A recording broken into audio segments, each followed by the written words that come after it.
Abo Nonsia. Peace. 104.3 FM Sunigana de Shemaima. Yamabu Nache, a Branson, see the Nonsia Cassiebono Esomo. Cassieboy, assign them okay, 101.7 FM, so neat 100.9. Say Wokumasia, a hello 101.5.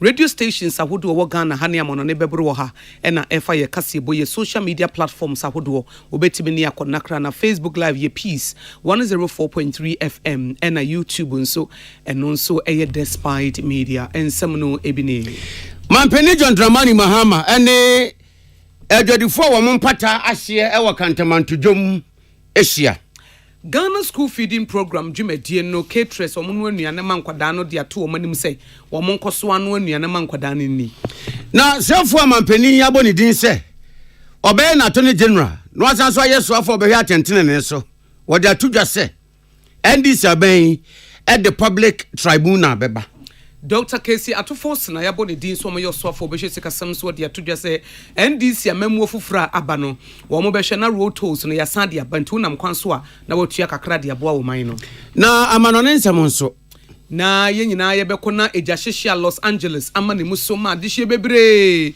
wo mu ho akọ ahoyehia kase mu no ye de ho ama ne bo nyina nso ebeba ye de aseda emu oduro ema enwumako a wo mu ebo ye chidom ebi JA Binding Company Limited or the bind stain remover and a new bind 20 disinfectant abedwa so asa wunya bi etimi boaw mastobon stains ahodo WC anasa floor na anasa form hono na efi water closet do mo green ne brown no na wo de yi ni nyina fro na ofi ahodedi adimo ana kivo hot pepper yesi emo aso ntese mekosho se wunya bi a eno nso betimi aboa wankasa enti wo de ye aduane no do spaghetti shito stew ni nyina nkwan eno ane se nya fe na wukodwuma koto mekwa bebubu ne tina de gu blend dem de gu ayi wo mu atwi eno ane se Kivo hot pepper uma so na de egu aduane ne mu medima fo herban so Dr. Tamo da so ton safro sebra wo bon nsesin wo poko ase mayira yare ben yare a wo tu ase wo poko ase mayira won kran ha ne nyasam keto se nkran fo wo se atadwe ne mate denne eti bra poko ase mayira na aduru ho a medima fo herba Dr. Tamo da so beboa wo yi ankasa wo na ya doctor fo ne ya nurse fo a wo muni adwuma ye ma ne mema mbenya ba bi ada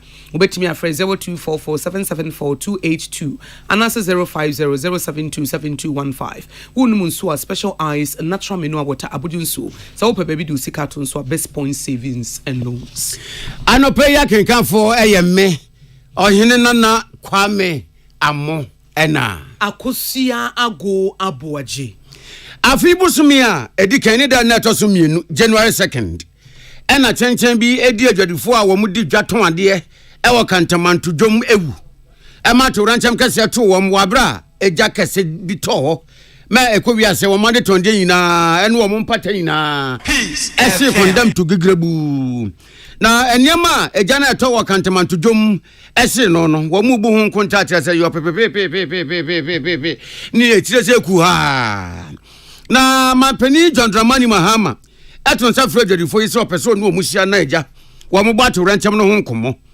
wo mu hia mu no mu ena mapeni John Dramani Mahama e ka se nyame anim ne ediesi ye ne de eye ni ha ne papa chance tromienu na aban no ayen seseye ene ntote mapa se de esi ye no NCBM ebi ne se aban behe ama fire stations ye sibia ama aban edwa no entita nyame ampata na no sesimi na so na se eja bi sha se ekim ene enya kwankura ntrembege bagaya ensa ya de e sha se ketekete no a esan se wodumja station wo nti na fon yedum no anu akyerɛ so kantamanto dwom won yade cameras beba bebo na sɛ ye nipa bonufo bi a wo pese odi ewu e mankrofo nso nyina kogu gyem ehye mankrofo tin nsuo boka e na yesa ade no a enu oni no wo ye pe camera ne beche no na che no a omanyimra ne beche trojes baako mampeni John Dramani Mahama. Just this morning, we heard about Techiman Market to a fire in Techiman Market. So it looks like it's something that is going to continue, and so we need to take quick steps. And so I've asked the security to arrange with the various security services to tighten security around major markets. In addition to that, we are asking the National Fire Service in the nights, because these fires take place in the night, and that's what gives us room for suspicion that there are people who are deliberately doing this. In the daytime, you don't hear that there's a fire anywhere. How the fire can decide that it's only in the night that it ignites and burns I mean, it's beyond anybody's imagination. And so the second is we are asking the fire service where there are major markets to deploy their fire tenders close to the markets in the night, so that in the event of a fire outbreak, they are right there on the scene to be able to quench it before it causes any damage. And so that's the second. We're also asking them to explore installing CCTV cameras at all vantage points of every market, so that if anybody is involved in setting fire to markets, we'll be able to see on the CCTV what is happening. And what's the year man John Dramani Mahama say? A jury for inco Makumantum Yim, when him second your mabu be pa. Now by yan show Musa Sabria woman ya bre yan patani biuno, was a bambe boa more when you're saying so. And what's the and Yama Wamaka fast almost answer best. Womuke dia sense womun ya ban ni say aban ne beboa womo na say the ndi say manyuko no manifesto e womu no say edwa wodo e wo oman mu no womo beye mu nsiesie na wo mapagem amene abefo ne amansan de ayepe no ebebem. One of the first things we need to do is to prevent these fire outbreaks from happening. In some cases, it might be due to wrong wiring and things like that, or use of inferior materials. But in some cases, too, we can't rule out what we call arson, that is people deliberately setting fire in order to cause destruction. I remember it happened before in 2013 when I was newly sworn in as president. There were market fires in almost every market, which was quite unusual. And in many cases, the investigation showed that people deliberately set fire in order to just cause chaos and confusion. And so we need to look at several things. One, how to prevent it from happening again. Two, how to alleviate your plight. And three, how the market should be rebuilt. And so the first one is we held a meeting with the security heads today to see how we can tighten security around all the major markets in order to prevent any such occurrence. Mampeni John Dramani Mahama ni atene no. Salamat ku apento. Ene ye PSF maman bo forward ya man boy bye.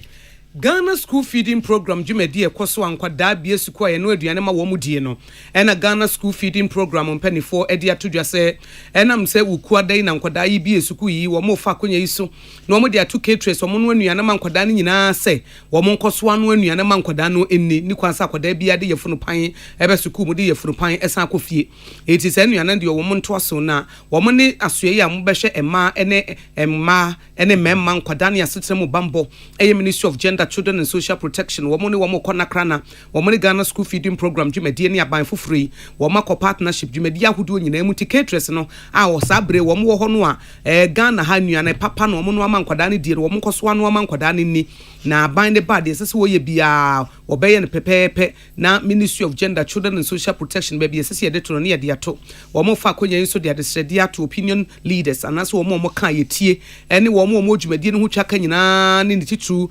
caterers ahudo nyina se obi ankoso anye n'adwuma na womfa nuana papa mankwada na omoma bibia ensi wo mokwan na aban third term arrears na ye 2023-2024 no academic year no aban watua ye 40 days a wode ama 71 cooking days I know ena eduoson baako enuane a omo no ede ema enkwada na emu eduanan watua enti first term odi na 2024-2025 no so no wo mo hwe se bibia bekoso kama nti ombesre se wo mo koso anto wo adwuma so national coordinator ene de nsa ehwase na Honorable Dominic Ayeni ena mampeni John Dramani Mahama abone din se onya wo beye no ne soafo behwe atentene ne so na wasanso aye ne mra nim krache Attorney General and Minister of Justice na se de Ghana mamra kire no se obi bia mampeni beboni din se person ne to abasakwo mu ebu man ewo na mambo mu no ajo akwamra se beje fie ma vetting committee ene ne bon komo twetwe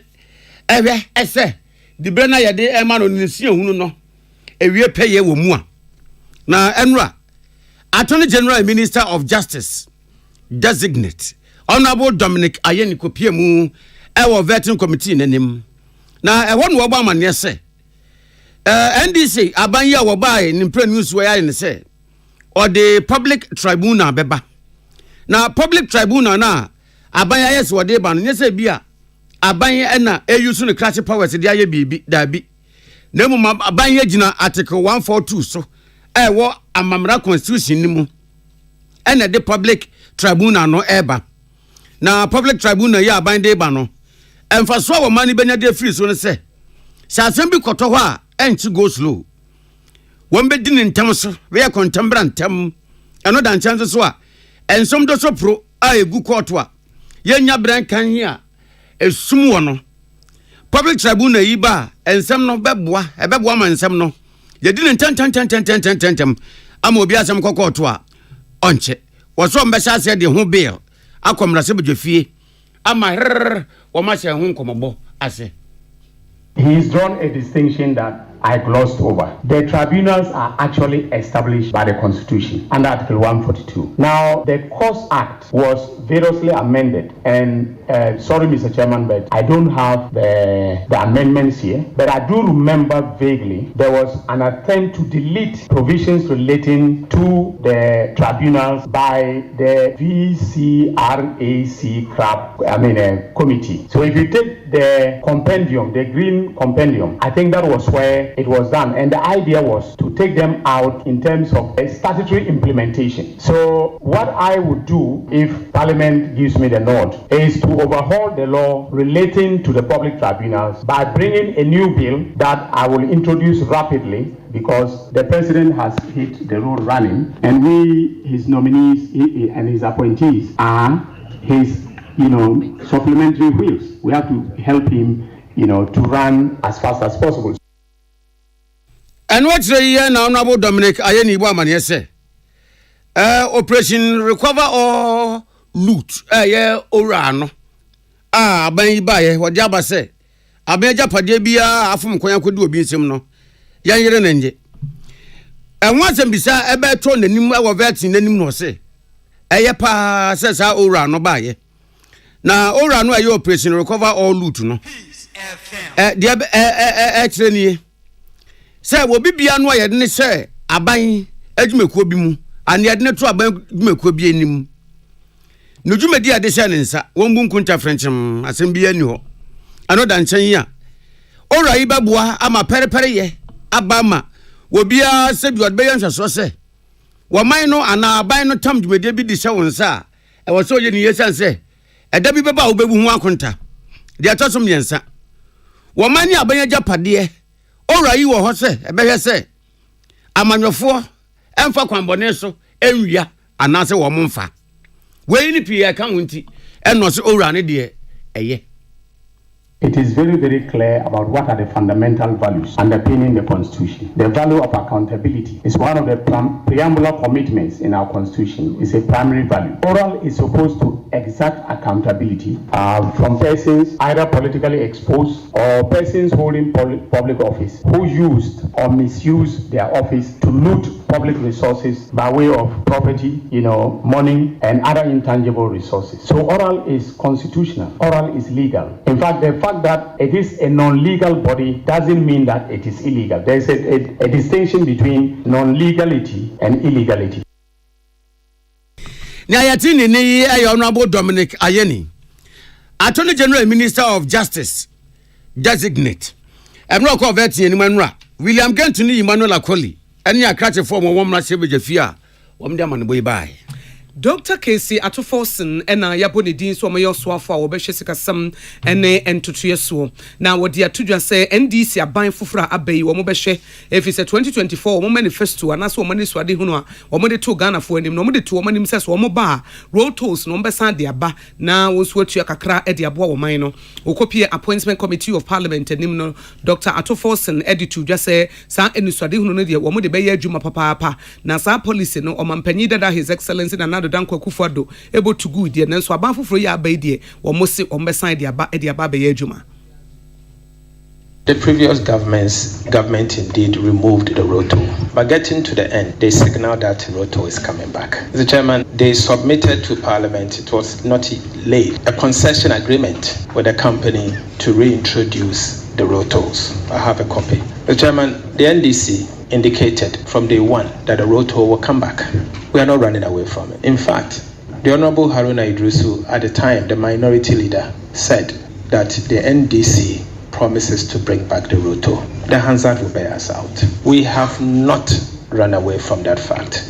So I can assure you, we are a party that sticks to our promises. And whatever we have promised to do, we'll do just that. If the road toll is a way to raise revenue, we'll raise the revenue. And the road toll, if you use the road, you have to pay a toll. And it's all over the world. Ghana won't be the first country, won't be the last one. You have to contribute towards the road maintenance. And so the only thing is we have to collect the revenue effectively and efficiently so that we can plow it towards the maintenance of those roads. Dr. Atufosin wo mubusa no edefa cocoa price index no ho na wo kyerem se aban so ede na koma so pa sere be ya cocoa akuafo de sefata ene ebetua ede amomo ebra wo mo ye adwumade ne adwumason na wo mu dua cocoa ni o my Ghana so nya ho mfaso de bi kwam no ne ekoton. The chairman of the Producer Price Review Committee is the Minister for Agriculture and not the Minister for Finance. The government changed the position. In fact, President Akufo-Addo brought a bill to the House for us to consider and change it. Until that changes, I will not be the chair of the Producer Price Review Committee for me to commit. But what I can say is that, you know my passion with cocoa. I do not have a cocoa farm myself, but I recognize the work of the cocoa farmer. And I have fondly spoken about cocoa.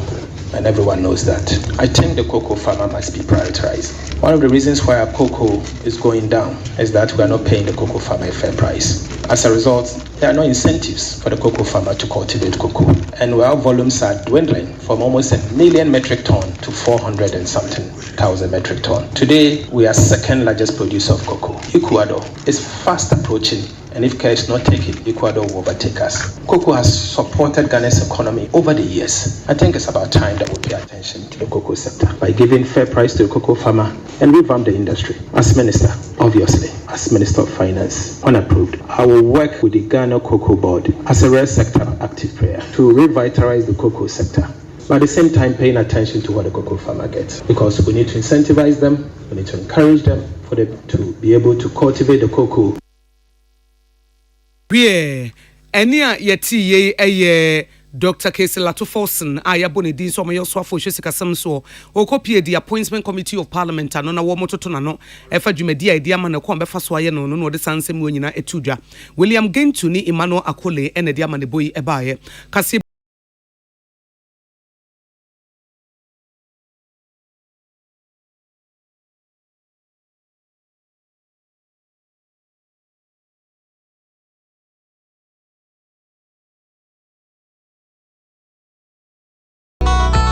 Herbal and Alternative Medical Hospital Bena Black History and the War America, China, Africa ne Ghana mpenifo abona baso say. Osaya remo manfo tia popa. Akan Scientific Hospital. Ayare sabia o won fidie nwaso. Dia woda so a fidie ne kire oyade na no asan so sa oyade. Amen. Expert o kwankro yare ho. Won ranu enam. Na wa doctor for ne nurse for so. O wotima. Akan Scientific at the herbal, homeopathy, naturopathy, and reflexology nyina. Esayade. Sa wona wo pe. Ana yare ne ti same pa. Nyame adumunti. Yare expert.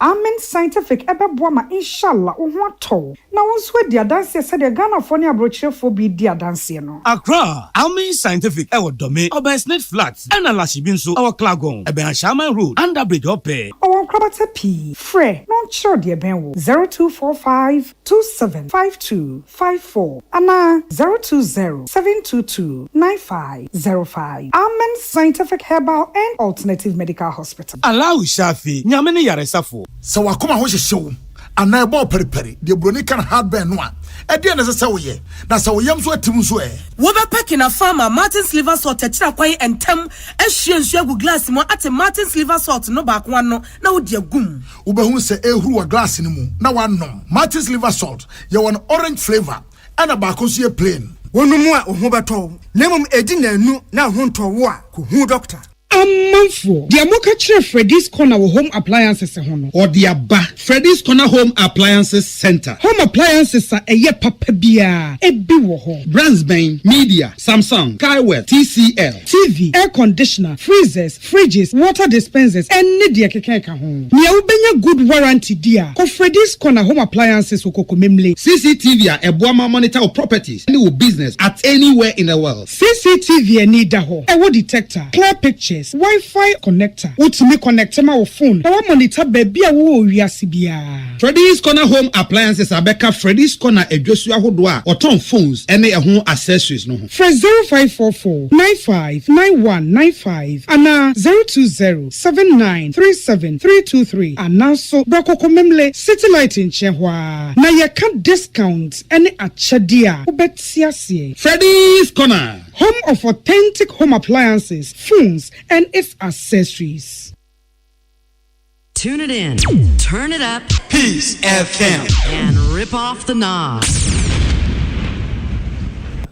Yedru America memo Los Angeles. Yenyim se eja ano den abwa fa krumu ho papa na wo he said na Los Angeles city na wo he sabri said eja esi etwi fa kru no so a na eya reho sempa na mpanifo de ato adehye nanim se embrace for more chese embrace for further destruction eja no se wonyan ento form eja no se wonyemre afei na wo bed dere papa na said eja no si dere no mpanifo chem se asasi eka beye empim aduonu miensa 23,000 acres of land ena ahye ho bibia wo musi be 14 pe no matimi contain pe wa hwa America fonka dum je adwuma se no musi bo mo homode nenso musi gya na ahye no ano odin na Los Angeles mayor Karen Bass e dia tudwa se esese wo mo ehwe na wo mo ehwe de wo betimi aye bia fe se hurricane mframa bi so betimi ababa be bo afa ene benade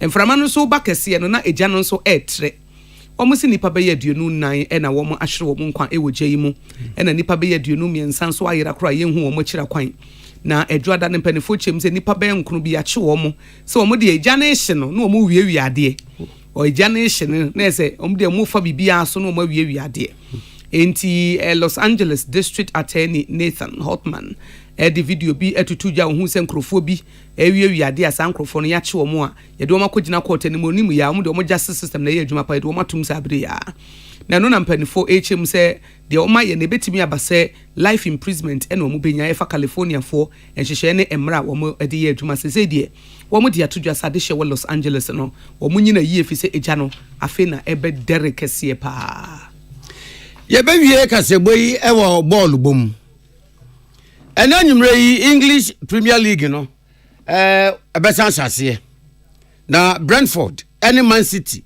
ebebo ena sam na making na enu atire yi ben fonso so ebie wo manum se wo mo ben mene echefo yi Chelsea ni Brentford Bournemouth ebeye match bia wo mo awon mezo metwa bet no wentwa ni yi a ene osika behye na enu atire yi Kudus ni team edi Fulham so bebo West Ham enti ham form you no wom to be hia ne na Nottingham so free kwaye Forest nim atoa Liverpool so e wo pool nim to Nottingham Forest in Liverpool ene ebeye dwe said the Nottingham Forest wom coach yi why tentan the boys you kon wodo maba bobo ya ba mrikom du betu no o tank be wuru entu yi say West Ham ni Fulham ham for me nu bo wie pe na Nottingham for so ne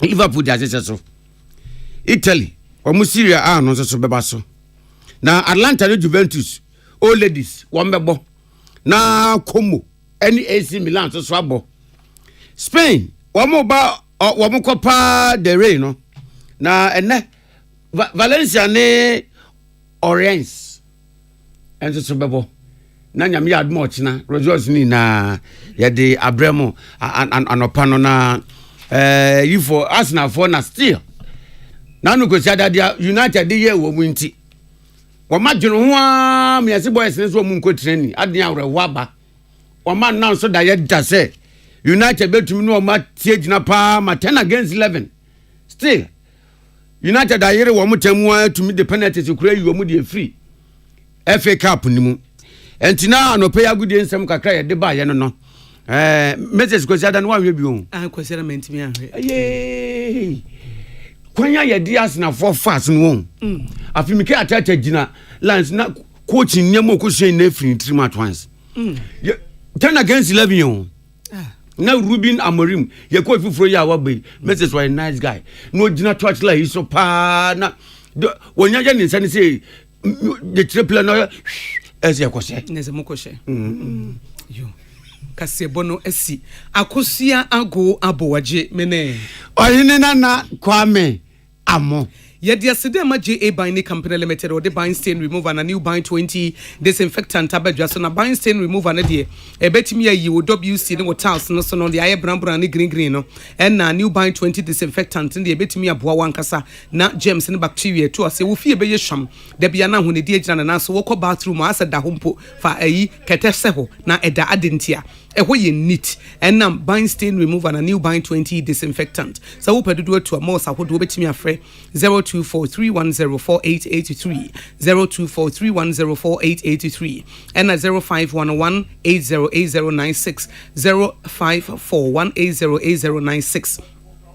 Now Kivo hot pepper say a sheshe enya fe na wo betwa ho senta akodwuma kwakoto mekwa bebubu niti wo ma Kivo hot pepper so aduane na wo ya na ade agum na wo na wo sene no pack nketwa ne akase nyina wo penya eti Kivo hot pepper mekohyew medima fo heba Dr. Tamo da so to nsafro sepu kwase mayera na wabo ne nsesen adwuma wo bo wo ho no enya samwa eti wo dia ne se wo befre 0244774282 0244774282 and 05007272215 05007272215 medima fo heba Dr. Tambo da so to nsafro se brasisia na mubuo yare sisi yare ma ne memma mukotodwe mo amopa wo obetimi abomukidom na agina wonum nso special eyes natural mineral water abujunsu ope baby do sika to nso best point saving saloons yada mo nyina ase